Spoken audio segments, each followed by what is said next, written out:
So ஸ்ரீகாந்தை arrest பண்ணதுனால அடுத்து வந்து நம்மளை வந்து காயின் பண்ணி நம்மளை பிடிக்க வாய்ப்பு இருக்குன்றதுனால பேச்சு, அதாவது வந்து கிருஷ்ணாவும் கைது செய்யப்படுவாரா அப்படிங்கிறது பேச ஆரம்பிச்சிட்டாங்க அப்போவே. ஸ்ரீகாந்த் அரெஸ்ட் பண்ண அன்றைக்கே உடனே என்ன பண்ணிட்டார் கிருஷ்ணா, டக்குன்னு அந்த இடத்துல வந்து எஸ்கேப் ஆகிட்டார். அவர் மெயினாக எஸ்கேப் ஆனதுக்கு காரணம் என்ன சொல்கிறாங்க, கெவின் பார்த்தீங்கன்னா என்னென்ன வெரைட்டி இருக்கோ, அதாவது ஆமாம் பேர் வேண்டாம் அத்தனை வெரைட்டி, இத்தனை வெரைட்டி வந்து இருக்கா அப்படின்னு போலீஸே வந்து ஆச்சரியப்படுற அளவுக்கு அவர்கிட்ட வெரைட்டி இருந்திருக்கு. எல்லாம் பார்த்தீங்கன்னா ஒரு தராசு மாதிரி அவர் வச்சுருந்துருக்காரு நிறுத்து கொடுக்குறதுக்கு. எதுக்குன்னா 1 கிராமே 12,000 15,000 விற்கிது, கொஞ்சோண்டு ஜாஸ்தியாக போச்சுன்னா 2,000 3,000 நஷ்டமாயிருவேன்னு கரெக்டாக அளந்து கொடுத்துட்டு வெளியில பார்த்தோன்னே இவர் கைகாலெலாம் பார்த்தீங்கன்னா, அதாவது வந்து வடிவேலு சொல்லுவார்ல, அதாவது வந்து பாடி ஸ்ட்ராங்கு பேஸ்மெண்ட் வீக்குன்னு சொல்லுவார்ல, அந்த மாதிரி வந்து டடன்னு கையெல்லாம் தந்தி அடிக்க ஆரம்பிச்சிருச்சு. அடடா நல்லா சிக்கிட்டமே, நேரடியாகவே சாட்சியை கூப்பிட்டு வந்துட்டாங்களே, இவரை கைது பண்ணியிருக்காங்களே, நமக்கு இது இவ்வளோ நாள் தெரியலையே, நம்ம புத்திசாலித்தனமாக எல்லாத்தையும் கிழிச்சிட்டு வந்தோம், யாருமே வந்து பார்க்கல. இப்போ வந்து இது வந்து உண்மையாக பொய்யான்னு நினைக்கிறதுக்கு ஒரு காரணம் இருக்குது. உண்மைதான் அப்படிங்கிறது மாதிரி பாருங்கள், மனைவி வந்து பார்க்கல, குழந்தைங்க வந்து பார்க்கல, அவங்க அப்பா அம்மா கூட வரமாட்டேங்கிறாங்க. அவங்க அப்பா அம்மாலாம் பார்த்தீங்கன்னா இருக்கிறதுலே மனவேதனை அடைஞ்சு பாவம் ஒரு வேதனையில் சினிமா விமர்சகர் தயாரிப்பாளர் பாலாஜி பிரபு சார் நம்மளோட இணைஞ்சிருக்கார். வணக்கம் சார். வணக்கம் சார். இப்போது அரெஸ்டட் பார்க்கும்போது பல பேருக்கு அதிர்ச்சியாக இருக்குது. ஆனால் நிறைய பேர் கேட்குற கேள்விகள் வந்து 2 பேருமே செலிப்ரிட்டியாக இருந்தாங்க. கிருஷ்ணாவும் சரி ஸ்ரீகாந்தும் சரி செலிப்ரிட்டியாக இருந்தாங்க. அவங்களுக்கு வந்து பார்த்திங்கன்னா இந்த ஜெயிலில் வந்து எப்படி இருக்காங்க, அவங்களுக்கு என்ன மாதிரியான சலுகைகள் கொடுக்கப்பட்டிருக்கு, அவங்க கரெக்டாக சாப்பிட்ட முடிஞ்சுதா, இல்லை இதை நினச்சே அவங்க ரொம்ப ஸ்ட்ரெஸ்ஸில் இருக்காங்களா? கிருஷ்ணா பொறுத்த வரைக்கும் 1 வாரத்துக்கு முன்னாடி தான் 2வது கல்யாணம் ஆயிருக்கு. கிருஷ்ணாவுக்கு முதல்ல ஒரு கல்யாணம் பல வருடங்களுக்கு முன்னாடி நடந்துருந்துச்சு, அது டைவர்ஸ் ஆயிடுச்சு. இப்போ 2வது கல்யாணம் ஆகி 1 வாரம் தான் ஆயிருக்கு. அதாவது வந்து கிருஷ்ணா வந்து இப்போ மாமியார் வீட்டில் இருக்கார் அப்படின்னு நிறைய பேர் கிண்டல் அடிக்கிறாங்க. அதாவது வந்து கிருஷ்ணா வந்து இப்போ ஜெயிலில் இருக்கார். அதாவது நான் வந்து போதைப்பொருள் பயன்படுத்தவே இல்லை, எனக்கு அது சம்மந்தமே இல்லை, அப்படி இப்படின்னு என்னென்னமோ வந்து தர்க்கம் பண்ணி பார்த்தாரு. ஆனால் வந்து போலீஸ் சுற்றி வளைச்சி கொண்டு போய் ஜெயிலில் வச்சுட்டாங்க. ஸ்ரீகாந்த் ஆல்ரெடி கொண்டு போய் ஜெயிலில் வச்சுட்டாங்க. ஸ்ரீகாந்த் ஜெயிலுக்கு போனதுலேருந்து பார்த்தீங்கன்னா ரொம்ப ஒரு மாதிரி பதட்டமாகவே இருந்திருக்காரு முதல் நாள்லாம். அப்புறம் 2வது நாள்லேருந்து கொஞ்சம் ரிலாக்ஸ் ஆகி, சார் பேப்பர் இருக்குமா புக் இருக்குமா அதுன்னு கேட்டு படிக்கலாம் ஆரம்பிச்சிருக்காரு. ஸோ ஜெயில் செல்லெல்லாம் திறந்து விடுவாங்க, ஏன்னா வந்து தண்டனை அறிவிக்கப்படாத குற்றவாளிகள். அதனால் சும்மா வெளியில் வந்து லைட்டாக காத்தோட்டமாக நடக்கிறது, அப்படி வந்து அங்கே ஜெயிலில் இருக்கிற மற்ற கைதிகளோடு பேசுகிறது, அப்படி இப்படிலாம் ஸ்ரீகாந்த் பண்ணிட்டு இருக்கிறாரு. லைப்ரரிக்கு போகிறது, ஆமாம் லைப்ரரியில் வந்து புக் படிக்கிறது, நிறைய புக் வாங்கி படிக்கிறது, இந்த மாதிரி பண்ணிட்டு இருக்காரு. ஸோ இந்த இடத்துல நீங்கள் முக்கியமான விஷயம் பார்த்தீங்கன்னா, அதாவது அரெஸ்ட் பண்ண அன்னைக்கு பார்த்தீங்கன்னா ஸ்ரீகாந்த் வந்து ரொம்ப வேதனைப்பட்டிருக்காரு. அதனால் இந்த மாதிரி நடந்து போச்சு, இப்போ தெரியாமல் தப்பு பண்ணிட்டேன்னு. அடுத்த நாள் ஜாமீன் கேட்டப்போ கூட பார்த்தீங்களா, நம்ம நீதிபதிக்கிட்ட வந்து அதாவது வந்து இப்படி ஆகி தெரியாமல் தப்பு பண்ணிட்டேன் சார், என்னை மன்னிச்சிருங்க சார், விட்டுருங்க சார் அப்படின்லாம் வந்து கெஞ்சிருக்காரு. ஸோ அவரோட மனநிலை அப்படி இருக்குது. கிருஷ்ணாவை பொறுத்த வரைக்கும் பார்த்தீங்கன்னா, நம்ம வந்து மாட்டவே மாட்டோம் அப்படிங்கிற மாதிரி நிறைய வேலைகளை, ஒரு 2 நாள் தலைமறைவாக இருந்தார்ல, அப்போ பார்த்தீங்கன்னா நிறைய தடைங்களை வந்து அழிச்சிட்டு வந்து எல்லாம் மீறி அவர் பிடிச்சிட்டாங்க. அது எப்படின்னு நான் சொல்கிறேன். அதுக்கு அவரையும் கொண்டு போய் ஜெயிலில் வச்சோன்னா அவர் ரொம்ப அப்படியே சொல்கிறது ஒரு மாதிரி ஒரு மன இறுக்கத்தில் முதல் நாள்லாம் பார்த்தீங்கன்னா ஏதாவது சாப்பிட வேணுமான்னு கேட்டிருக்காங்க, எதுவுமே வேணாம்னு சொல்லிட்டு பேசாமல் படுத்து தூங்கிட்டாரு. அடுத்த நாள் காலையில் எந்திரிச்சிலேருந்தே பார்த்தீங்கன்னா ரொம்ப ஒரு மாதிரி பதட்டமாகவே இருக்காரு. அதாவது வந்து எப்படியோ இங்கே வந்து சிக்கிட்டோம், இனி எப்படி இங்கே வெளில வர்றது அப்படிங்கிற மாதிரி ஒரு பதட்டம். இது வந்து இயல்பாகவே வரும். காரணம் என்னென்னா 2 பேருமே பார்த்தீங்கன்னா ஒரு நல்ல குடும்பத்துலேருந்து வந்தவங்க, ஒரு வசதியான குடும்பத்துலேருந்து வந்தவங்க, ஒரு பிரபல நடிகராக இருந்தவங்க. இப்போ வந்து ஜெயில் வாழ்க்கைங்கிறது ரொம்ப கஷ்டமான வாழ்க்கை. உண்மையாலுமே அது ஒரு நரக வாழ்க்கை மாதிரி தான். அங்கே இப்போ வந்து சிக்கிட்டோமே, இதுலேருந்து எப்போ வெளியில் போவோம், இந்த கேஸ் எப்போ முடியும், இந்த மாதிரியான மனக்குழப்பங்கள் வந்து இயற்கையாகவே அவங்களுக்கு வரும், யாராக இருந்தாலும் வரும். ஸோ கிருஷ்ணாக்கும் ஸ்ரீகாந்துக்கும் அந்த மாதிரி ஒரு மனக்குழப்பத்தில் இருக்குது. ஸோ இந்த இடத்துல பார்த்தீங்கன்னா கிருஷ்ணா ஜெயிலுக்கு வந்துட்டாருன்னு தெரிஞ்சவொன்னே ஸ்ரீகாந்த் வந்து கேட்டிருக்காரு, கிருஷ்ணா என்னுடைய நண்பர் தான், கொஞ்சம் நேரம் பேசலாமா பார்க்கலாமா அப்படின்னு வந்து ஜெயிலர்கிட்ட கேட்டுக்காரு. இல்லை அதெல்லாம் பார்க்க முடியாது, இப்போ இருக்கிற நிலைமையில் பார்த்தீங்கன்னா விசாரணையில் இருக்குது கேஸு, பல விஷயங்கள் இன்னும் வந்து நாங்கள் வந்து பெறப்பட வேண்டியது இருக்குது, அதனால் இந்த சூழ்நிலையில் நிச்சயமாக பார்க்க முடியாது, நீங்கள் தப்பாக நினச்சிக்காதீங்க அப்படின்னு சொல்லி அவர் கிருஷ்ணாவை ஸ்ரீகாந்த் மீட் பண்ணுறதுக்கு அலோவ் பண்ணலை. ஓகே, இது வந்து அவங்களுடைய ஜெயில் ரொட்டீனாக இருக்குது. ஸ்ரீகாந்தை பொறுத்த வரைக்கும் பார்த்தீங்கன்னா வழக்கமான சாப்பாடு, அதாவது ஜெயிலில் கொடுப்பாங்களா அதெல்லாம் வாங்கி சாப்பிட்டுட்டு கஷ்டம் உள்ளுக்குள்ளே இருந்தால் கூட அந்த ரொட்டீனுக்குள்ளே வந்து ஓரளவுக்கு அக்காமடேட் ஆகிட்டார். கிருஷ்ணாவை பொறுத்த வரைக்கும் இன்னும் கொஞ்சம் அவர் கொஞ்சம் உண்மையாலுமே கொஞ்சம் உடம்புல எல்லாம் சில பிரச்சனைலாம் இருக்கும் போல், அதாவது வயிறு சம்மந்தமான பிரச்சனை, அப்புறம் ஹார்ட் பீட் ஜாஸ்தியாக இருக்கிற பிரச்சனை, சில பிரச்சனைகள்லாம் இருக்குது கிருஷ்ணாக்கு. ஸோ அதெல்லாம் மனசில் நினச்சிட்டு இன்னும் கொஞ்சம் டிப்ரெஷனாக இருக்கார் அப்படின்னு சொல்கிறாங்க. ஸோ இதுதான் ஜெயில் நிலைமை. சார் கிருஷ்ணா வந்து பார்த்தீங்கன்னா ஸ்டார்டிங்கில் வந்து அவர் ஒத்துக்கவே இல்லை அப்படிங்கிற மாதிரி சொல்லியிருந்தாரு. அது மட்டும் இல்லாமல் வந்து பார்த்தீங்கன்னா அவர் கையில் எந்த ஒரு தடயமும் கிடையாது. நீங்கள் வந்து மெடிக்கல்லையும் வந்து பார்த்தீங்கன்னா நெகட்டிவ் தான் வந்தது. வீட்ல இருந்து எதுவும் எடுக்கல அப்படிங்கிற மாதிரி அவர் ரொம்ப கான்ஃபிடென்ட்டாக வந்தார். வரும்போதே அட்வொகேட் டீமோடவே வந்தாருன்னு வச்சுக்கோங்களேன். இவ்வளோ இருந்தும் வந்து பார்த்தீங்கன்னா அவர் அட்வொகேட் சொல்லிக்கிட்டே இருந்தார். அவரை விடவே மாட்டேன்றாங்க. எந்த தடயமே இல்லைன்னு சொன்னதுக்கப்புறமா எதிர்பாராத அளவு போலீஸ் ஷாக் கொடுத்து அவரை லாக் பண்ணாங்கன்றாங்களே. அது எப்படி நடந்தது சார்? இல்லை என்ன விஷயம்னா, கிருஷ்ணா வந்து உடம்பு உண்மையிலுமே சரியில்லை. கொஞ்சம் உடல்நிலை பிரச்சனைகள்லாம் இரைப்பை இருக்கு. இந்த ஆமா, பிரச்சனை அந்த மாதிரி இருக்கு. பிரச்சனை இருக்கிறதுனால டாக்டர் என்ன சொல்லியிருக்காங்கன்னா, கொஞ்சம் கேர்ஃபுல்லா இருக்கணும். இந்த மருந்து, மாத்திரை சாப்பிட்டு ட்ரீட்மெண்ட் முடியிற வரைக்கும் வேற எதுவும் ஆல்கஹால் அந்த மாதிரி அவங்க அப்படி தான் குறிப்பிடுவாங்க. ஆல்கஹால் அந்த மாதிரி எடுக்கக்கூடாதுன்னொன்னே, இந்த போதைப் பொருளையும் வந்து சில மாதங்களா கிருஷ்ணா வந்து பயன்படுத்தலை. ஸோ இப்படி இருக்கிற நிலைமையில பார்த்தீங்கன்னா, ஸ்ரீகாந்தை அரெஸ்ட் பண்ணிட்டாங்கன்னு தெரிஞ்சோடனே, ஸ்ரீகாந்தும் கிருஷ்ணாவும் பெரிய லெவலில் வந்து நண்பர்களாக இருந்திருக்கிறாங்க. இந்த போதைப் பொருளை வாங்கி பல பேருக்கு வந்து இவங்க சப்ளை பண்ணியிருக்கிறாங்க. பல பார்ட்டியில் கலந்துருக்கிறாங்க. நிறைய விஷயங்கள் வந்து பல பல வருடங்களாக நடந்துட்டு இருக்கு தொடர்ந்து. ஸோ ஸ்ரீகாந்தை அரெஸ்ட் பண்ணதுனால அடுத்து வந்து நம்மளை வந்து காயின் பண்ணி நம்மளை பிடிக்க வாய்ப்பு இருக்குன்றதுனால பேச்சு, அதாவது வந்து கிருஷ்ணாவும் கைது செய்யப்படுவாரா அப்படிங்கிறது பேச ஆரம்பிச்சிட்டாங்க. அப்போவே ஸ்ரீகாந்த் அரெஸ்ட் பண்ண அன்னைக்கே உடனே என்ன பண்ணிட்டார் கிருஷ்ணா, டக்குன்னு அந்த இடத்துல இருந்து எஸ்கேப் ஆயிட்டாரு. அவர் மெயினாக எஸ்கேப் ஆனதுக்கு காரணம் என்ன சொல்கிறாங்கன்னா, அவருடைய வாட்ஸ்அப்பில் பார்த்தீங்கன்னா 2020லேருந்து 2025 வரைக்கும் இருக்கிற தகவல்லாம் இருக்குல்ல, வாட்ஸ்அப்னுடைய சாட்டு பேசினது வச்சது, அது இல்லாமல் சில விஷயங்கள், முக்கியமாக சில சீக்ரெட்டான சில விஷயங்கள் இருக்கும். வாட்ஸ்அப்பில் வந்து ஒரு குரூப் வச்சுருந்துருக்காங்க இந்த இந்த போதைப்பொருள் பயன்படுத்துகிறவங்க. ஸோ அந்த குரூப் எல்லாம் டெலீட் பண்ணி டோட்டலாகவே பார்த்தீங்கன்னா எந்த தடயங்களும் இனிமேல் கண்டுபிடிக்க முடியாது, எந்த சூழ்நிலையும் இனிமேல் வந்து தப்பாகாதுங்கிற ஒரு விஷயம். ரெண்டாவது பார்த்தீங்கன்னா டாக்டரையும் பார்த்து இவருக்கு வந்து உடல்நிலை சரியில்லை, அதாவது வந்து இதய துடிப்பு கொஞ்சம் ஜாஸ்தியாக இருக்குது, சர்டிஃபிகேட்டோட வந்தாரு. ஆமாம் இதய துடிப்பு கொஞ்சம் ஜாஸ்தியாக இருக்குங்கிற மாதிரியான ஒரு விஷயமும், இரைப்பையில் கொஞ்சம் பிரச்சனை இருக்குது அப்படிங்கிறதும், இன்னொரு சுகர் இருக்குது அப்படிங்கிற மாதிரியான விஷயங்கள்லாம் கொண்டு வந்து சர்டிஃபிகேட்டோட வந்து தைரியமாக வரார் போலீஸ்க்கு. அவரே சரண்டர் ஆகிறாரு. என்ன தைரியத்தில் சரண்டர் ஆகிறாருன்னா, சில மாதங்களாக ஒரு போதைப் பொருள் பயன்படுத்தலை, கிட்டத்தட்ட 2-3 மாதங்களோ இல்லை 6 மாதங்களோ கூட இருக்கலாம். அதுக்கு முன்னாடி பயன்படுத்தி தான் இருந்தார். இந்த உடல் நிலை சரியில்லாதனால டாக்டர் அட்வைஸ் படி எதுவுமே சாப்பிடாதனால நம்மளை வந்து ரத்த பரிசோதனை ஸ்ரீகாந்துக்கு பண்ண மாதிரி பண்ணால் கூட நம்ம மாட்ட மாட்டோம் அப்படிங்கிறதுனால தைரியமாக வராரு. வரும்போது ரத்த பரிசோதனை பண்ணணும் அப்படின்னு வழக்கம் போல் போலீஸ் சொல்கிறாங்க. பரவாயில்ல பண்ணிக்கங்க அப்படிங்கிறாரு. நான் வந்து எந்த விதத்துலையுமே போதைப் பொருள் கும்பலோட தொடர்பில் இருக்கிறவங்க கிடையாது, நான் உட்கொள்கிறவங்க கிடையாது, எனக்கு யாரையும் தெரியாது. என்னென்னமோ என்னை வந்து எப்படி இழுத்து விட்டாங்கன்னு தெரில. அநேகமாக பார்த்தீங்கன்னா இந்த 7G ரெயின்போ காலனியில் நடித்தார்ல கிருஷ்ணான்னு ஒருத்தர், இந்த ஏஎம் ரத்தனம் பையன், அவராக இருக்குமோ அப்படின்னு சொல்லி அவர் இழுத்து விட பார்த்துருக்காரு. அவர் பேரை சொல்லியிருக்காரு. போலீஸ் வந்து தெளிவாக சொல்லியிருக்காங்க, அதெல்லாம் அந்த கிருஷ்ணாலாம் இல்லைங்க, நீங்கள் தான் கிருஷ்ணா, நாங்கள் எல்லாம் தெளிவுபடுத்திட்டோம், நீங்கள் வந்து உண்மையை சொல்லுங்கள் அப்படின்னும்போது, இல்லை இல்லை நான் தான் சொல்கிறேனே, ரத்தம்லாம் எடுத்துங்க, கவலைப்படாதீங்க, நீங்கள் எடுத்துங்க அப்படின்ட்டு இருக்காரு. ரத்த மாதிரி எடுத்து போயிருக்கு ராஜீவ்காந்தி அரசு மருத்துவமனைக்கு. அங்கே பார்த்தீங்கன்னா நம்ம இப்போ இருக்கிற கமிஷனர் அவர் பார்த்தீங்கன்னா இந்த இந்த மாதிரியான விஷயங்களை வந்து கண்டுபிடிக்கிறதுக்கு முதல்ல வந்து இது நம்ம தமிழ்நாட்டில் இல்லை, சென்னையில் இல்லை.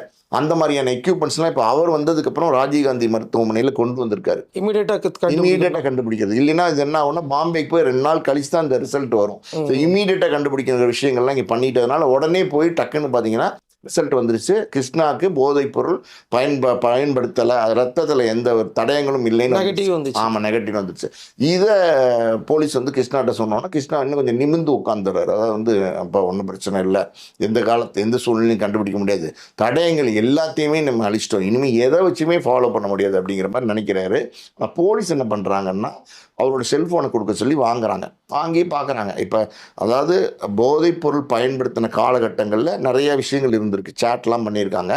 அதாவது வந்து கோட் வேர்டில் எல்லாம் பேசியிருக்காங்க, ஹை அப்படிங்கிற மாதிரியான ஒரு இது, அதாவது வந்து ரேக்கெட்டுங்கிற மாதிரி, அதாவது வந்து இந்த மாதிரி நிறைய விஷயங்களை பயன்படுத்தியிருக்கிறாங்க.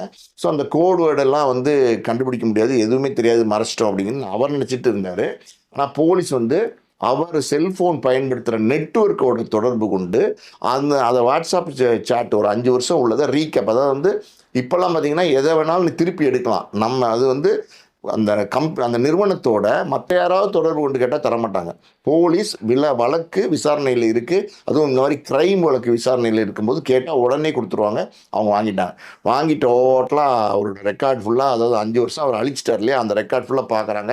போலீஸ்க்கு வந்து தெளிவாக தெரியுது இவர் வந்து போதைப் பொருள் கும்பலோட தொடர்புல இருந்திருக்காரு, பல நேரங்களில் வாங்கியிருக்காரு. ஆமாம், வாட்ஸ்அப் குரூப்பில் இருந்து பல விஷயங்கள் அதை பேசினது வச்சது எல்லாமே வந்து போலீஸ் கைக்கு வந்துருச்சு. இதெல்லாம் ஃபுல்லாக பார்த்துட்டு மறுபடியும் கிருஷ்ணாட்ட வராங்க. சார் இந்த மாதிரி இருக்கு. நீங்க உண்மைய சொல்லுங்க அப்படின்னு கேட்டிருக்காங்க. இல்ல, இல்ல எனக்கு தொடர்பே இல்ல சார். நான் தான் தொடர்பே இல்லைன்னு சொல்றேன். நீங்க சும்மா சும்மா என்னைய வந்து சும்மா தொடர்பு ஜாலிக்கு பேசுனேன். ஜாலிக்கு பேசு அது இல்ல. அது கேட்கல. கேட்கறதுக்கு முன்னாடி கேட்டிருக்காங்க. ஓ! தொடர்பே இல்லைங்கிறேன். நீங்க சும்மா சும்மா என்கிட்ட கேட்டுட்டு இருக்கீங்களே சார். நான் எனக்கு உடம்பு முடியாதவன் சார். இத்தனை மணி நேரம் என்னை வச்சு விசாரிக்கிறதே கூடாது சார். அப்படிலாம் சொல்லியிருக்காரு. சரி பரவாயில்ல தம்பி இருங்க அப்படின்னு சொல்லிட்டு சொல்லியிருக்காங்க. அப்போ போலீஸ் என்ன சொல்லியிருக்காங்கன்னா, தம்பி இந்த ஹை, ராக்கெட்டு, என்ஜாய் அந்த மாதிரிலாம் ஏதோ வார்த்தையெல்லாம் இருக்கே தம்பி. அடிக்கடி பயன்படுத்திருக்கீங்களே. ரொம்ப ஏதோ ஒரு வார்த்தை மாதிரி கோடு வேர்டு மாதிரி பயன்படுத்திருக்கீங்களே. அதெல்லாம் என்ன அப்படிங்கிற கேட்டிருக்காங்க. இல்ல, இல்ல அதெல்லாம் ஒண்ணும் கோட் வேர்ட் இல்ல. அதெல்லாம் நான் ஜாலிக்கு பயன்படுத்தியிருக்கேன் அப்படிங்கிற மாரி சொல்லியிருக்காரு. அப்போ வந்து போலீஸ் கேட்டிருக்காங்க, "தம்பி நீங்க வந்து அதாவது தாய்லாந்து பக்கத்துல இருக்க கம்போடியாக்கு சமீபத்தில நண்பர்களோட போயிட்டு வந்தீங்களா?" அப்படின்னு கேட்டிருக்காங்க. ஆமா போயிட்டு வந்தேன். அது எதுக்கு கேட்குறீங்க?" "சும்மா ஜாலியா ஃப்ரெண்ட்ஸோட ட்ரிப் போயிட்டு வந்தேன். வழக்கமா நான் போறது தான். பல நாடுகளுக்கு போயிருக்கேன். என்னோட பாஸ்போர்ட் எடுத்து பார்த்தா தெரியும். ஸோ கம்போடியாவுக்கும் போயிட்டு வந்தேன்." அப்படின்னா, "அப்படியா? கம்போடியால வந்து இருந்துகிட்டு நீங்க நெறைய விஷயங்கள் வந்து இந்த மாரி போதைப் பொருள் எங்க கிடைக்கும்? என்ன மாரியான வெரைட்டி கிடைக்கும்? இதெல்லாம் வந்து நீங்க தேடி இருக்கீங்க. அங்க வந்து நீங்க வந்து இந்த வாட்ஸ்அப்பை பயன்படுத்தி பல விஷயங்களை தேடி இருக்கீங்க. இதெல்லாம் உண்மையானா?" எதுவுமே உண்மை இல்லைங்கிறாரு. ஏன்னா எல்லாத்தையும் தடயத்தை மறைச்சிட்டுங்கிற தைரியத்தில். சரி பரவாயில்ல, ஓகே உங்களுக்கு இப்போ தொடர்பு இல்லைல்ல அப்படிங்கிறோம். இல்லை தொடர்பு இல்லை. உங்களுக்கு உடம்பு முடியலையா அப்படின்னு கேட்குறாங்க. ஆமாம் எனக்கு உடம்பு முடியல. சரி ஓகே ரெஸ்ட் எடுங்க அப்படின்னு சொல்லி சாப்பிட்றதுக்காக வேணுமான்னு கேட்டிருக்காங்க. இல்லை ஒன்றும் வேணாம், நான் என்ன வீட்டுக்கு போகணும் அப்படின்ட்டு இருக்காரு. போகலாம் கொஞ்சம் இருங்க, ரெடி ஆகிட்டு இருக்கு அப்படின்னு சொல்லிட்டு போயிட்டாங்க. போயிட்டு கொஞ்சம் நேரம் கழித்து பார்த்தீங்கன்னா, இப்போ இந்த கெவின் இருக்கார் பற்றி அந்த 26ஆம் தேதி வந்து கெவின்கிறவர் வந்து அரெஸ்ட் பண்ணுறாங்க. அவர் அரெஸ்ட் பண்ணும்போது ஒரு புது விஷயம் என்னன்னா, கிட்டத்தட்ட பார்த்தீங்கன்னா இந்த முனியாண்டி விலாசத்துலாம் சப்ளை பண்ணுவாங்கல்ல, ஈரல், தலைக்கறி, மூளை, குடல், செவரட்டி, இது காடை, வாத்துக்கறி, அது இதுன்னு மீன்லேயே பார்த்தீங்கன்னா வஞ்சர மீன், சங்கரா மீன், நெத்திலி மீன் எல்லாம் சொல்லுவாங்கள்ல, அந்த மாதிரி ஒரு பெரிய தட்டில் வச்சு கொண்டு வருவாங்க. அந்த மாதிரி பார்த்தீங்கன்னா போதைப் பொருளில் வந்து இந்த பிரசாத் தானே ஆரம்பத்தில் மாட்டினார். அவர் வந்து ஒரு வெரைட்டியான ஒரு போதைப் பொருள் தான் சப்ளை பண்ணிட்டு இருக்காரு. இப்போ இங்கே வந்து நம்ம கெவின் பார்த்தீங்கன்னா என்னென்ன வெரைட்டி இருக்கோ, அதாவது லோக்கல்ல இருந்து ஹை கிளாஸ் வரைக்கும். ஆமாம் பேர் வேண்டாம், இத்தனை வெரைட்டி வந்து இருக்கா அப்படின்னு போலீஸே வந்து ஆச்சரியப்படுற அளவுக்கு அவர்கிட்ட வெரைட்டி இருந்திருக்கு. எல்லாம் பார்த்தீங்கன்னா ஒரு தராசு மாதிரி அவர் வச்சுருந்துருக்காரு நிறுத்து கொடுக்குறதுக்கு. எதுக்குன்னா 1 கிராமே 12,000 15,000 விற்கிது. கொஞ்சோண்டு ஜாஸ்தியாக போச்சுன்னா 2,000 3,000 நஷ்டமாயிருவேன்னு கரெக்டாக அளந்து கொடுத்துருக்காரு. அதுக்கு எல்லாம் வச்சு ஒரு பெரிய செட்டப்பாக பிஸ்னஸாகவே பண்ணியிருக்காரு. மளிகை கடை மாதிரி. மளிகை கடையில் அளந்து கொடுப்பாங்க. எப்பா அந்த மல்லி கேட்குறாங்கப்பா கொஞ்சம் போட்டு ஒரு 100 கிராம் கொடு, இந்த கடலைப்பருப்பு 100 கிராம் கொடு, எண்ணெய் ஒரு 1/2 கிலோ ஊற்றுன்னுவாங்களே, அந்த மாதிரி பிஸ்னஸே பண்ணியிருக்காரு. அந்த கெவின் வந்து போலீஸ் அரெஸ்ட் பண்ணிட்டாங்க இல்லையா, அவரை வந்து எப்படி அரெஸ்ட் பண்ணாங்கன்னா, கிருஷ்ணாலாம் இதில் இருக்காருங்கிறத பிரசாத்தும் சொல்லிட்டாரு, பிரதீப்பும் சொல்லிட்டாரு. பிரதீப் வந்து ஸ்ரீகாந்தும் கிருஷ்ணாவும் பல நேரங்களில் பிரசாத்தோட பொதுவான பாரில் உட்காந்து இந்த போதைப் பொருள் யூஸ் பண்ணும்போது நான் பார்த்துருக்கேன் அப்படிங்கிற ஸ்டேட்மெண்ட்டை பிரதீப் கொடுத்துட்டாரு. அதுலேருந்தே பார்த்தீங்கன்னா ஒரு சர்வேலன்ஸ், ஸ்ரீகாந்தையும் வந்து போலீஸ் வந்து கண்காணிக்கிறாங்க. அப்படி தான் பிடிச்சாங்க. கிருஷ்ணாவையும் கண்காணிச்சிட்டு இருக்காங்க. இது இல்லாமல் பார்த்தீங்கன்னா கவினையும் கண்காணிக்கிறாங்க. இது வந்து கிருஷ்ணாவுக்கு தெரியாது இந்த விஷயங்கள்லாம். கவினை கண்காணிக்கிறாங்க இல்லையா, அப்போவே பார்த்தீங்கன்னா அவரோட செல்ஃபோன்லாம் வந்து இதில் இருக்குது, சர்வேலன்ஸ், அதாவது வந்து கண்காணிப்பில் இருக்கும்போது என்னென்ன நடக்குது, என்னென்ன பண்ணுறாங்க எல்லாம் பார்க்குறாங்க. இத்தனை நாள் கவின் வந்து நம்ம இதில் இருக்காருன்னு தெரிஞ்சு ஏன் பிடிக்கலைன்னா, இன்னும் இதில் ஒரு பெரிய நெட்வொர்க் இருக்குது, பொறுத்து இருந்து தான் பிடிக்கணும். சில நேரங்களில் பார்த்தீங்கன்னா குற்றவாளின்னு தெரிஞ்சே போலீஸ் வந்து உடனே போய் கைது செய்ய மாட்டாங்க.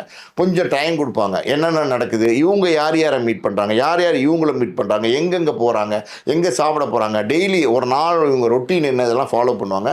அப்படி ஃபாலோ பண்ண வகையில் பார்த்தீங்கன்னா இந்த ஒரு மாதத்துக்குள்ளே கிருஷ்ணா வந்து பல நேரங்களில் வந்து கெவின் கிட்ட வந்து போதைப் பொருள் கேட்டு மெசேஜெல்லாம் அனுப்பிச்சிருக்காரு. இதெல்லாம் வந்து போலீஸ் பார்க்குறாங்க. போலீஸ் பார்த்துட்டு இது வந்து அதாவது வந்து பிரதீப் சொன்னார்ல ஒரு ஸ்டேட்மெண்ட்டு, அதுக்கு இது மேட்ச் ஆகுது. இந்த இடத்துல பார்த்தீங்கன்னா ஸ்ரீகாந்தும் வந்து கெவின் கிட்ட வந்து சில விஷயங்களை கேட்டு இது பண்ணிக்கிறார். ஸோ இதெல்லாம் மேட்ச் ஆகுது அப்படின்னோட தான் ஸ்ரீகாந்தை நெருங்கி பிடிச்சாங்க. கிருஷ்ணா பிடிக்கும்போது முடியாது, எனக்கு தெரியாது, எனக்கு தொடர்பே இல்லைன்னு பிடிவாதமாக இருந்தார் இல்லையா. அவர் வக்கீல் வேற வெளியில் நின்றுக்கிட்டு அவருக்கு எந்த தொடர்பும் இல்லை, அவர்கிட்ட தான் ரத்த மாதிரியில் வந்து இல்லைன்னு வந்துருச்சு, போதை இப்போ மருந்தே இல்லைன்னு வந்துருச்சு, அப்புறம் ஏன் நீங்கள் வச்சுருக்கீங்க, தப்பு, சட்டவிரோதம் அப்படி இப்படிலாம் பேசி பார்த்தாங்க. எதுவுமே நடக்கலை. எல்லாம் இல்லை. அப்போ கடைசியாக போலீஸ் பண்ணாங்க. கொஞ்சம் தம்பி அப்படின்னு சொன்னாங்க. என்னை அனுப்புங்க சார். அனுப்புறதுக்கு தான் ரெடியாக இருக்கும், கொஞ்சம் இரு அப்படின்னு சொல்லிட்டு ஒரு ஆளை உள்ளே கூப்பிட்டு வராங்க. அது யாருன்னு பார்த்தீங்கன்னா, அப்படி உள்ள வந்து நடந்து நிற்கிறாரு கெவினை பார்த்தோன்னே இவர் கை காலெலாம் பார்த்தீங்கன்னா, அதாவது வந்து வடிவேலு சொல்லுவார்ல, அதாவது வந்து பாடி ஸ்ட்ராங்கு பேஸ்மெண்ட் வீக்குன்னு சொல்லுவார்ல, அந்த மாதிரி வந்து டடன்னு கையெல்லாம் தந்தி அடிக்க ஆரம்பிச்சிருச்சு. அடடா நல்லா சிக்கிட்டமே, நேரடியாகவே சாட்சியை கூப்பிட்டு வந்துட்டாங்களே, இவரை கைது பண்ணியிருக்காங்களே, நமக்கு இது இவ்வளோ நாள் தெரியலையே, நம்ம புத்திசாலித்தனமாக எல்லாத்தையும் அழிச்சு கிழிச்சிட்டு வந்தோம், அதாவது வந்து டாக்டர் சர்டிஃபிகேட்லாம் வாங்கிட்டு வந்தோம், அது நம்ம ரத்தத்துலேயும் போதைப்பொருள் பயன்பாடு இல்லை, இப்படி மீறி நம்ம பிடிச்சிட்டாங்கன்னு கெவினை பார்த்தோன்னே ஆட்டோமேட்டிக்காக போலீஸ் கேட்டிருக்காங்க, தம்பி இப்போயா சொல்லிடுங்க சார் அப்படின்னு சொல்லியிருக்காங்க. இல்லை சார் அது அப்படி சார் இப்படி சார் இப்படி சார் அப்படி சார், அதாவது ஒரு பயம் வந்துடும் உங்களுக்கு ஆட்டோமேட்டிக்காக. அவங்களுக்கு வாங்கி கொடுத்தா எனக்கு தெரியாது, பண்ண எனக்கு தெரியாது, நான் தெரியாமல் வாங்கி கொடுத்துட்டேன். ஸ்ரீகாந்த் சொன்னார்ல, முதல்ல ஸ்ரீகாந்தும் மறுத்தார், அப்புறம் பார்த்தீங்கன்னா நான் வாங்கி கொடுத்துட்டேன் போயிட்டேங்கிறதெல்லாம் எல்லாமே சொல்லிட்டாங்க. சரி வாங்க போகலாம் அப்படின்னு சொல்லி கூப்பிட்டு போகும்போது பார்த்தீங்கன்னா, அதாவது வந்து இவர் எந்த குற்றமும் செய்யலை, இவர்கிட்ட ட்ரக்ஸ் இல்லை, இவர் வீட்டில் போதைப் பொருள் கைப்பற்றப்படலை, இவர் எங்கேயுமே இவர்கிட்ட எந்த போதைப் பொருளுக்கான அடையாளமே இல்லை. அப்படி இருக்கும்போது இவர் எப்படி நீங்கள் கூப்பிட்டு போவீங்க? அவங்க வக்கீலுங்களாம் சேர்ந்துக்கிட்டு பெரிய ஆர்ப்பாட்டம் மாதிரி பண்ண ஆரம்பிச்சிட்டாங்க. ஒரு டிரைவர் கார் ஓட்டிகிட்டு வந்தான், அவனை பாருங்கன்னா அந்த வண்டி எடுத்து கூப்பிட்டு போகிறாங்களே ஏற்றி, அந்த காருக்கு முன்னாடி வந்து விழுகிறான், விடுங்க எங்கள் முதலாளியை விடுங்க அப்படிங்கிற மாதிரி சொல்கிறான். அவர் ஃபோனெல்லாம் பயன்படுத்தி கூட இவர் ஏதோ அவர் ஃபோனை தான் இவர் பயன்படுத்திருக்கார். நியாயமாக அவரையும் உள்ள முடிச்சு போடணும், அவர் வெளியில் விட்டு வச்சுருக்காங்க. ஏன்னா வந்து குற்றவாளி அவர் இல்லை, அதாவது வந்து அவர் பாவம் வந்து தெரியாமல் ஃபோனை கொடுத்துருக்காருங்கிறனால விட்டு வச்சுருக்காங்க. இவர் அது தெரியாமல் இவர் வந்து காருக்கு முன்னாடியெல்லாம் உளுந்து பெரிய பிரச்சனை பண்ணார். அப்போ இப்படி தான் வந்து அதாவது வந்து இந்த கெவினை கொண்டு வந்து கூப்பிட்டு வந்து நிறுத்தினாங்கல்ல, அந்த இடத்துல லாக்கு கொண்டு போய் உள்ள வச்சுட்டாங்க. அவ்வளோதான். இப்போது எல்லாரும் என்ன சொல்கிறாங்கன்னா, இவங்க வந்து பயன்பாட்டாளர்கள் இருக்காங்க, இப்போ இதை வந்து பயன்படுத்துகிறவங்கள வந்து பார்த்தீங்கன்னா நீங்கள் விக்டிமாக பார்க்கணும். ஸோ அப்படி இருக்கும்போது இவங்களுக்கு வந்து கூடிய சீக்கிரம் ஜாமீன் கிடைச்சிரும்.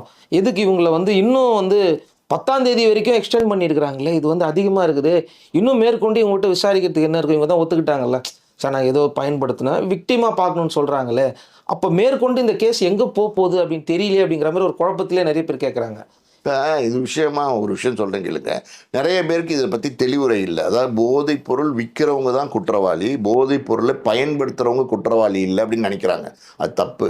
போதைப் பொருள்ங்கிறது வந்து நம்ம இந்திய நாட்டு சட்டப்படி தடை செய்யப்பட்ட ஒரு பொருள். அதாவது வந்து அதிகபட்ச தண்டனை கிடைக்கக்கூடிய ஒரு ஒரு ஒரு ஒரு ஒரு குற்றமாக அது கருதப்படுது. அப்படி இருக்கும்போது அதை நீங்கள் பயன்படுத்தினாலும் தப்பு தான். பயன்படுத்தினவங்களை வந்து போலீஸ் விட்டுருவாங்க அப்படிங்கிறதெல்லாம் வந்து எப்படி கிடையாது, முழுக்க தவறான கருத்து. நிறைய பேர் வந்து பப்ளிக் என்ன நினைக்கிறாங்கன்னா, பயன்படுத்தினா தப்பு இல்லைன்னு நினைக்கிறாங்க. பயன்படுத்தினவங்களும் குற்றவாளி தான். ஆனால் என்னன்னா, பயன்படுத்தின குற்றவாளிக்கு தண்டனை காலம்னு ஒன்று இருக்குது பார்த்தீங்களா, அது குறைவு.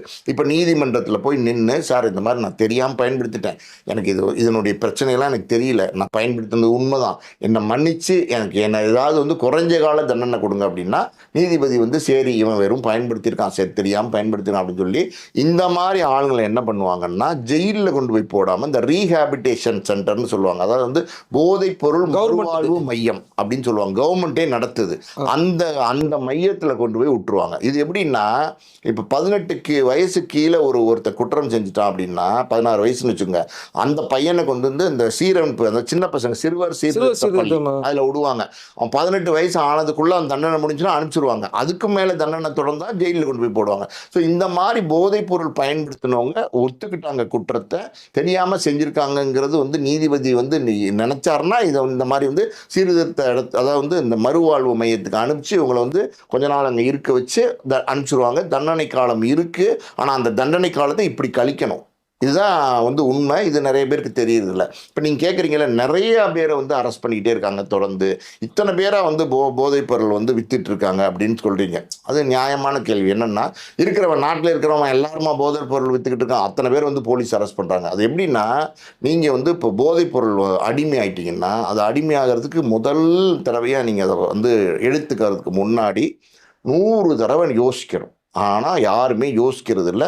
அவங்க என்னென்னா ஏதோ ஒன்று கொடுக்குறாங்க, அதை வாங்கி சாப்பிட்டா நல்லா இருக்குங்கிறாங்க அப்படின்னு சொல்லி அதை ஒரு சாதாரணமாக வாங்கி பயன்படுத்துகிறவங்க தான் நிறைய பேர். நண்பர் கொடுப்பாங்க. ஆமாம், நண்பர்கள் கொடுப்பாங்க. டே மச்சான் சாப்பிடு, நல்லா இருக்கும் சூப், இது போட்டு பாடுறா, சும்மா நாக்கில் வைடா அப்படின்னு சொன்னால் அதை வச்சாங்கன்னா முடிஞ்சு போச்சு. அதுக்கப்புறம் அதுக்குள்ளே அடிமையாயிடுவாங்க. ஒரே ஒரு தடவை இந்த அதிகபட்சமான இந்த சுவை கொடுக்கக்கூடிய, அதாவது போதை கொடுக்கக்கூடிய இந்த போதைப் பொருளை ஒரே ஒரு தடவை பயன்படுத்தினீங்கன்னா அடுத்தடுத்து பயன்படுத்தணுங்கிற ஆசை, டெம்ப்டேஷன் வந்து உங்களுக்கு வர ஆரம்பிச்சிடும். அதனால் அந்த ஃப்ரெண்டுக்கிட்ட போய் இது எங்கடா கிடைக்குது சொல்லுடா, நான் காசு கொடுக்குறேன்டா அப்படின்னு சொல்லி காசு கொடுத்து வாங்குவாங்க. இங்கே முக்கியமான விஷயம் என்னென்னா, இந்த மாதிரி ஒரு போதைப் பொருள் வந்து கிராமே பார்த்தீங்கன்னா 12,000 15,000 20,000 விற்றுக்கிட்டு இருக்கு, இந்த குவாலிட்டிக்கு ஏற்ற மாதிரி. ஸோ அப்படி இருக்கும்போது அவ்வளோ பணத்தை அவங்களால வந்து ஒவ்வொரு தடவையும் கொடுத்து வாங்க முடியாது. முதல் தடவை வாங்குவான், 2வது தடவை வாங்குவான், 10வது தடவை வாங்குவான், அப்புறம் பணத்துக்கு எங்கே போவான், கிட்டத்தட்ட 1,50,000 2 லட்சம் இதிலே செலவழிஞ்சு போயிடும்.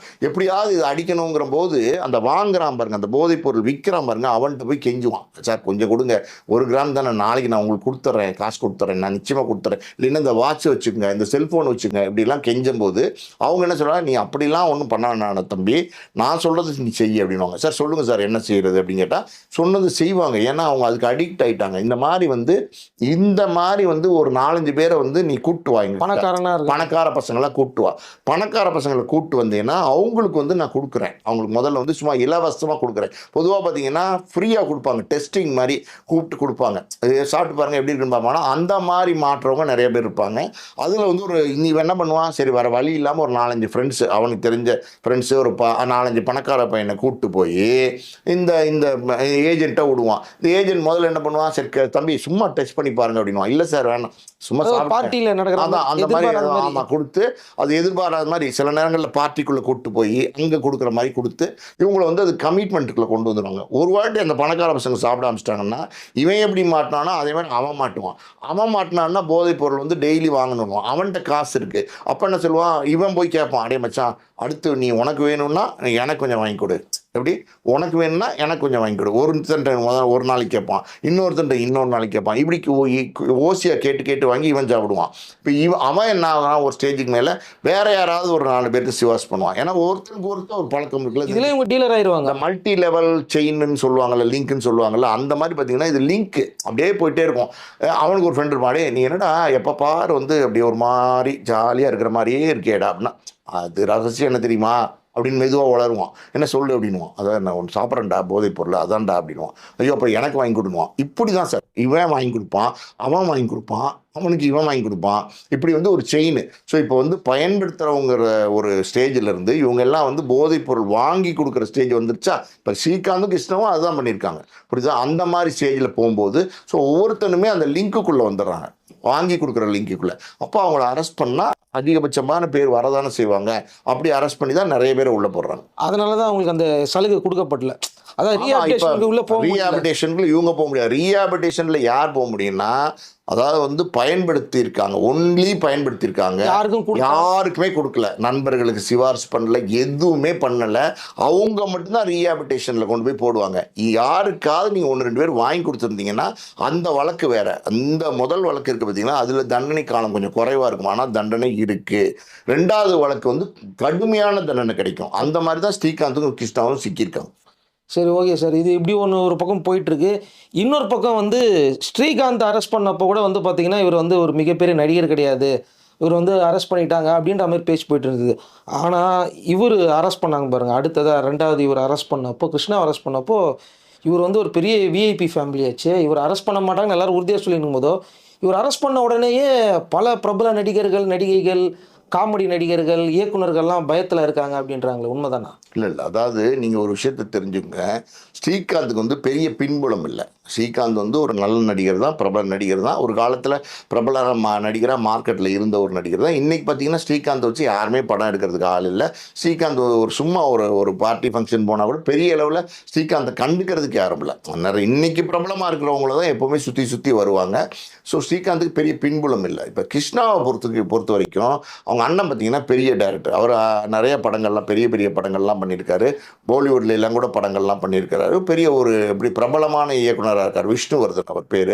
ஸோ அவருடைய ஒய்ஃப் இருக்காங்க பார்த்தீங்கன்னா, அவங்களும் ஒரு காஸ்டியூம் டிசைனர். இவங்க எல்லாம் பார்த்தீங்கன்னா பெரிய ஆளுங்களோட லிங்க் உள்ளவங்க, பெரிய நடிகர்களை வச்சு பெரிய படங்களை இயக்கக்கூடிய ஒரு இயக்குனராக நம்ம விஷ்ணுவர்தன் இருக்கார்.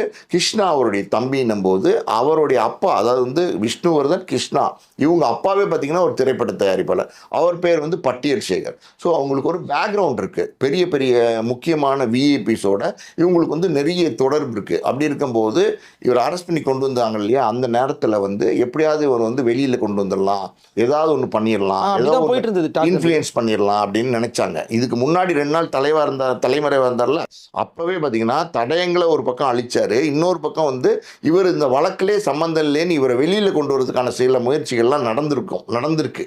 அந்த முயற்சி எதுவுமே பலிக்க தின்னோன்னு இவர் இங்கே வந்து சரண்டர் ஆகிறாரு. இங்கே தப்பிச்சிடலான்னு பார்த்தா அதுவும் முடியலேன்னு இப்போ அரசாய் போட்டார்.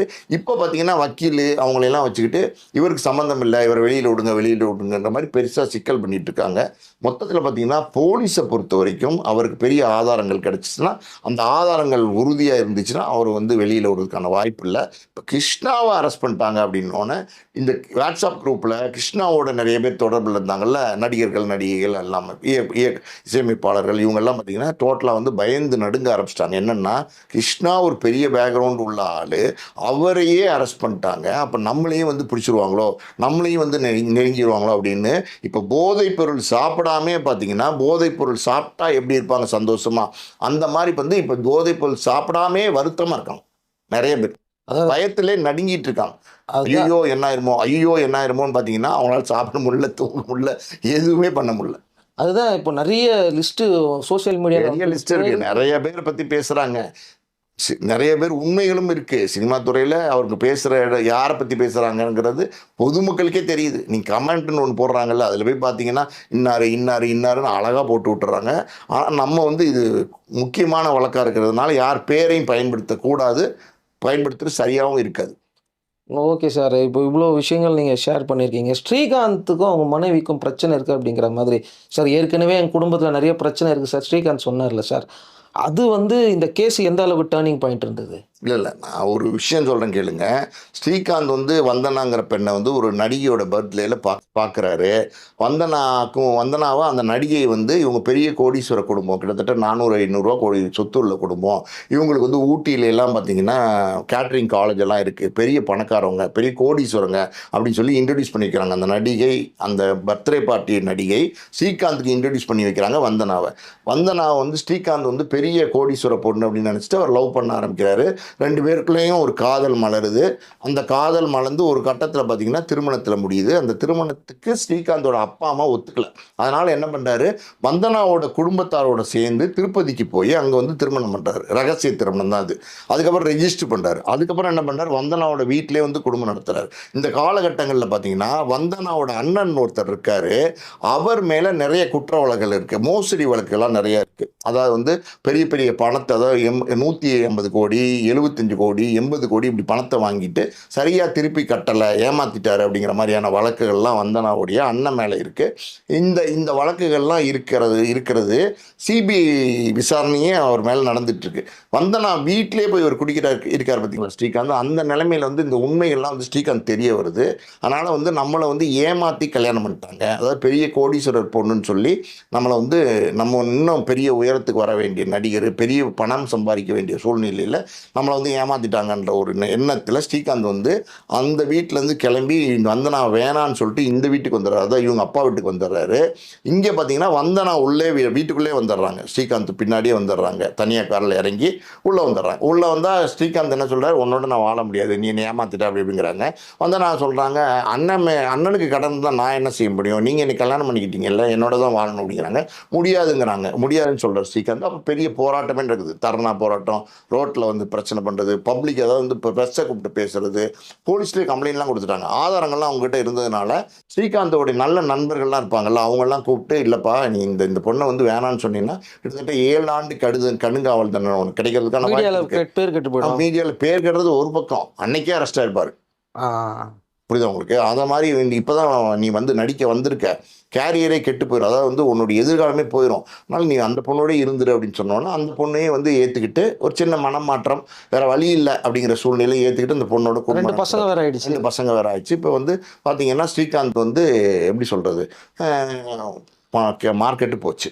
ஓகேவா? இதுக்கு நடுவில் பார்த்தீங்கன்னா நம்பியார்னு ஒரு படம் தயாரிக்கிறாரு, அவரே நடிக்கிறாரு, எப்படியாவது நம்ம மறுபடியும் மார்க்கெட்டில் வரணும். அது பெரிய தோல்வி, கிட்டத்தட்ட 7-8 கோடி ரூபா நஷ்டம். இப்போ என்ன ஆகி போச்சு, வீடு வாசல் எல்லாமே வந்து கடனில் இருக்குது, அடமானத்தில் இருக்குது. ஒரு சின்ன கேள்வி சொல்லுங்க. அவர் கடைசியாக ஒரு இன்டர்வியூ கொடுத்துருந்தார். அந்த இன்டர்வியூவில் வந்து பார்த்தீங்கன்னா, நான் இண்டஸ்ட்ரிக்குள்ளே வரும்போது எந்த பணமும் இல்லாமல் நான் சாதாரண ஒரு மிடில் கிளாஸ் பையன், ஆனால் இந்த சினிமா வந்து எனக்கு நிறைய பணத்தை கொடுத்துருச்சு, அதாவது நான் லைஃப்பில் செட்டில்மெண்ட் ஆகிட்டேன், இதுக்கப்புறமா வந்து எனக்கு பணம் தேவைப்படாது, ஒரு 4 படம் நடிக்கணும் அப்படிங்கிற மாதிரி இன்டர்வியூ கொடுத்துருந்தாரு சார். அதுக்கு நீங்கள் சொல்கிறதுக்கும் நிறைய வித்தியாசம் இருக்குது சார். இல்லை இதெல்லாம் வந்து சகஜமாக பார்த்தீங்கன்னா மார்க்கெட் இல்லாத நடிகர்கள் வந்து கொடுக்க தான் செய்வாங்க.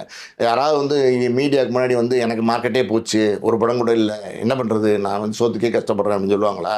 உண்மையாக வந்து ஸ்ரீகாந்த் வந்து ஒரு படம் தயாரித்ததில் வகையில் பெரிய வீடு வாசலாம் அடமானம் வச்சு வட்டி கட்ட முடியாமல் பெரிய கடனாளியே தவிக்கிறார். இதுதான் உண்மை. அவர் 4 படம் நல்ல படம் நடிக்கிறதுக்கு யார் அவரை கூப்பிட்டு கொடுக்க போகிறாங்க? இப்போ வந்து சமீபத்தில் பார்த்தீங்கன்னா ஏதோ ஒரு தயாரிப்பாளரே ஹீரோயினாக நடித்த ஒரு படம், அதில் பயங்கர நடிச்சு விமர்சனத்துக்கு பெரிய விமர்சனத்தை ட்ரால்லாம் பண்ணாங்களா இல்லையா? அப்போ ஏன் அந்த மாதிரி படங்கள் நடிக்கிறார்? நல்ல படங்களில் நடிக்கணும்னு நினைக்கிற ஸ்ரீகாந்த் பிரசாத் மாதிரியான ஆளுங்கள், அதாவது வந்து போதைப் பொருள் விற்பனை செய்கிற ஆளுங்கிட்ட எல்லாம் யாருன்னே தெரியாமல் அவங்ககிட்ட காசை வாங்கிட்டு, அதான் தீங்கிறேன்னு ஒரு படத்துல எல்லாம் எதுக்கு கமிட் பண்ணுறாரு? அவர் நல்ல படம் நடிக்கணும்னு இருக்கார்ல. அப்போ நல்ல ஒரு கதையை கேட்டு நல்ல ஒரு இயக்குனர்கிட்ட நல்ல ஒரு நிறுவனத்தில் நடிக்க வேண்டியதானே. இவங்க யாருமே இவரை புக் பண்ண மாட்டாங்க. யாரோ வந்து சினிமா ஆசையில் ஏதோ படம் எடுக்க வந்தாங்கன்னா அது ஏதோ 5-10 லட்சங்கள் வந்து அட்வான்ஸ் கொடுத்தாங்கன்னா அதை வாங்கி வந்து அந்தந்த காலகட்டங்களில் ஓட்டிகிட்டு இருக்காரு. நல்ல படம் நடிக்க வேண்டியதானே, நடிக்க வேண்டியதானே. அதாவது வந்து இப்போ இதெல்லாம் வந்து சும்மா நடிகர்கள் வந்து பொதுவாக இப்படி தான் சொல்லுவாங்க. அது வந்து ஏற்றுக்கக்கூடிய கருத்து கிடையாது. மேடையில் இப்படி தான் பேசுவாங்க. பல நேரங்களில் பார்த்தீங்கன்னா நடிகர்கள் மேடையில் பேசுகிறதுக்கும் ரியலாக நடந்துக்கிறதுக்கு சம்மந்தமே இருக்காது.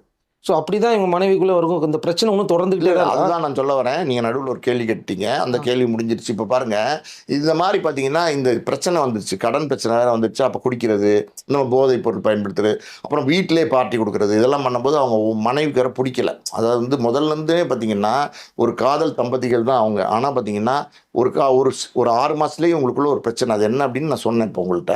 அதாவது ஸ்ரீகாந்த் என்ன நினைக்கிறாருன்னா, என்னை ஏமாற்றி கல்யாணம் பண்ணிட்டாங்க அப்படின்னு நினைக்கிறாரு. இந்த பொண்ணு நினைக்கிறாங்கன்னா, காசு இல்லைன்னா என்னோட வாழ மாட்டியா அப்படின்னு நினைக்கிறாங்க. ஸோ இந்த முரண்பாடோட கிட்டத்தட்ட 18 வருஷம் 2 பேரும் வாழ்கிறாங்க. ஸோ அப்படி இருக்கும்போது அவங்க மனசுக்குள்ளே ஒரு சின்ன எப்படி சொல்கிறது, என்னதான் புருஷனாக இருந்தாலும் என்னதான் பொண்டாட்டியாக இருந்தாலும் 2 பேருக்குள்ள பார்த்தீங்கன்னா மனசுக்குள்ளே ஒரு கசப்பு இருந்துக்கிட்டே இருக்குது. இந்த போலீஸ் விசாரணையெல்லாம் பண்ணும்போது மனைவி கூட வந்து பார்த்தீங்கன்னா, சார் குடிச்சிட்டு வரார் சார், போதைப் பொருளாக சாப்பிட்டு வரார் சார் அப்படின்னு கோவத்தில் வந்து சொன்னதாக கூட ஒரு தகவல் இருக்குது. இது உண்மையாக பொய்யான்னு நமக்கு தெரியாது. ஆனால் பார்த்தீங்கன்னா இப்படி ஒரு தகவல் வந்து சினிமா வட்டாரத்தில் இருக்குது. ஸோ இதையெல்லாம் கூட வந்து போலீஸ் வந்து காரணமாக எடுத்து அவரை அரெஸ்ட் பண்ணிட்டாங்கன்னு சொல்கிறாங்க. அதான் சொல்கிறேன்ல, எல்லா விதத்துலையுமே ஸ்ரீகாந்துக்கு பிரச்சனை. இப்போ அவங்க ஃபேமிலி அவருக்கு துணையாக இல்லை. இன்னொரு விஷயம், யாருமே வந்து பார்க்கல. இப்போ வந்து இது வந்து உண்மையாக பொய்யான்னு நினைக்கிறதுக்கு ஒரு காரணம் இருக்குது. உண்மைதான் அப்படிங்கிறது மாதிரி பாருங்கள், மனைவி வந்து பார்க்கல, குழந்தைங்க வந்து பார்க்கல, அவங்க அப்பா அம்மா கூட வரமாட்டேங்கிறாங்க. அவங்க அப்பா அம்மாலாம் பார்த்தீங்கன்னா இருக்கிறதுலே மனவேதனை அடைஞ்சு பாவம் ஒரு வேதனையில் திருப்பதியில் எங்கேயோ இருக்காங்க. அதாவது வந்து இப்படி ஆகிப்போச்சே அப்படிங்கிற மாதிரியான ஒரு வேதனையில் இருக்காங்க. நல்ல குடும்பம் பாவம். அதாவது வந்து இப்போ இந்த நிலைமையில் யாருமே ஸ்ரீகாந்தை ஜெயிலில் போய் பார்க்கல. ஸ்ரீகாந்தை யார் போய் பார்க்குறான்னா, அவர் சார்பாக ஒரு வழக்கறிஞர், அது யாரோ நண்பர்கள் செஞ்சுருப்பாங்கன்னு நினைக்கிற, ஏற்பாடு பண்ணியிருப்பாங்கன்னா, அவர் போய் எப்பயாவது பார்த்து தகவல் வந்து கேட்டுட்டு வரார். இப்போ நீங்கள் சொல்கிறதெல்லாம் கேட்கும்போது அடுத்த கட்ட நகருக்கு இந்த கேஸ் போயிடுச்சு அப்படிங்கிற மாதிரி தான் இருக்குது. இப்போ இவர் கூட யார் யாரெல்லாம் பேசினாங்க அப்படிங்கிற லிஸ்ட்டெல்லாம் எடுத்துக்கிட்டு இருப்பாங்க. வெளியில் வந்து வராத அளவுக்கு, ஏன்னா வந்து ஒரு நிரூபிக்கப்பட்டதானே அவங்க வெளியில் வந்து சொல்லுவாங்க, அந்த ப்ரெஸ் ரிலீஸ்லாம் கொடுப்பாங்க. ஆனால் நீங்கள் சொல்லும் போதே வந்து நிறைய பேர் விசாரிச்சுக்கிட்டு இருக்காங்க அப்படிங்கிற மாதிரி இருக்குது. அன்அஃபிஷியலாக விசாரிச்சுக்கிட்டு இருக்காங்க. நிறைய பேர் நீங்கள் சொன்ன மாதிரி பயத்தில் இருக்காங்க அப்படிங்கிற மாதிரி இருக்குது. ஏன்னா நிறைய நடிகைகள் பேரெல்லாம் இப்போ பயங்கரமாக வந்துக்கிட்டு இருக்குது. அந்த நடிகைன்றாங்க, இந்த நடிகைன்றாங்க, ஒளி நடிகைன்றாங்க, மச்சான் நடிகைன்றாங்க, இந்த மாதிரி நிறைய பேரெல்லாம் வந்துக்கிட்டு இருக்கு. ஸோ கண்டிப்பாக இதெல்லாம் பார்க்கும்போது சினிமா துறையில் வந்து இப்போது இன்றைக்கி இருக்கிற நிலைமைக்கு வந்து படம் ஓடுமா இல்லையா அப்படின்றதெல்லாம் தாண்டி யார் அரெஸ்ட் ஆவாங்க, அரெஸ்ட் ஆக மாட்டாங்கன்ற ஒரு பீதியில் தான் போயிட்டுருக்கு சார். நன்றி. நன்றி.